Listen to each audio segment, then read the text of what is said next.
And needless to say, it sounds strange, but really practice Qi Gong. I nie muszę też mówić, naprawdę proszę, ćwiczcie Qi Gong. Because it just strengthens the earth. It strengthens the ability to be stable and to balance. Bo ćwiczenie Qi Gong wzmacnia ziemię, wzmacnia w nas tą umiejętność pozostawania zrównoważonym. Because any and every exercise is kind of strengthening, building up and caring for the middle. Bo każde ćwiczenie wzmacnia i umie zadbać o nasz środek, nasze centrum. Go as much as you can by foot, walk. Chodź tak dużo jak możesz. Sit as much as you can on the floor. I siedź tak dużo jak możesz na podłodze.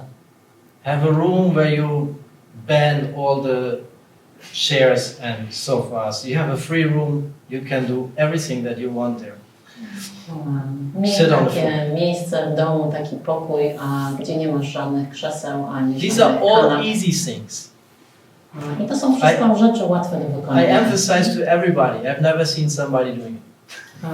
Zawsze to podkreślam, żeby przestrzegać tych rzeczy, robić te rzeczy, ale nigdy nie widziałem ludzi, nie spotkałem ludzi, którzy to robili. Sitting on the floor strengthens your middle.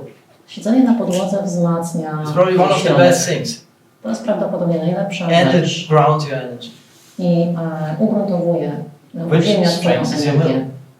A poprzez to wzmacnia It doesn't allow the energy any longer to draw from your middle. I wtedy nie ma sytuacji, że inne energie czerpią z twojego środka. So walk, sit on the floor as much as possible, walk as much as possible. All this will strengthen the middle and ground your energy, connecting you more to the earth. A więc siedź na podłodze dużo, chodź dużo, te wszystkie rzeczy będą wzmacniały twój środek, ugruntowuj się. And last but not least, breathe into your belly. I na koniec dodam, oddychaj do brzucha. Same rule applies here.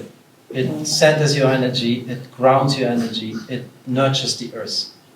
Oddychanie do brzucha zaśrodkowuje twoją energię, ugruntowuje ciebie i odżywia twój środek. These are easy things, easy to apply everyday life. I to są takie łatwe rzeczy do zastosowania w życiu codziennym. These things are rather simple things. Te rzeczy są raczej prostymi rzeczami. And like Anita said, and that's my wish, just do a little of it. I tak jak Anita powiedziała, ja też do tego zachęcam, róbcie trochę. But these are really simple things. To są naprawdę proste rzeczy. Too simple usually, probably. Zwykle, prawdopodobnie zbyt proste. In a complicated life. W naszym skomplikowanym życiu. But that's probably where it starts. Ale to prawdopodobnie właśnie w takim punkcie się to zaczyna. So, can I do something simple? W takim punkcie, gdy podejmujesz decyzję, czy jesteś w stanie zrobić coś prostego. Or does everything has to be very complicated? Lub czy też wszystko w twoim życiu ma być bardzo skomplikowane. It's more simple to sit on the floor than on a chair. Prościej jest siedzieć na podłodze niż na krześle. It's more simple to walk than to take a car. It's more simple. Prościej jest pójść na piechotę niż pojechać samochodem. To jest prostsze. So try to simplify. Więc próbuj upraszczać życie.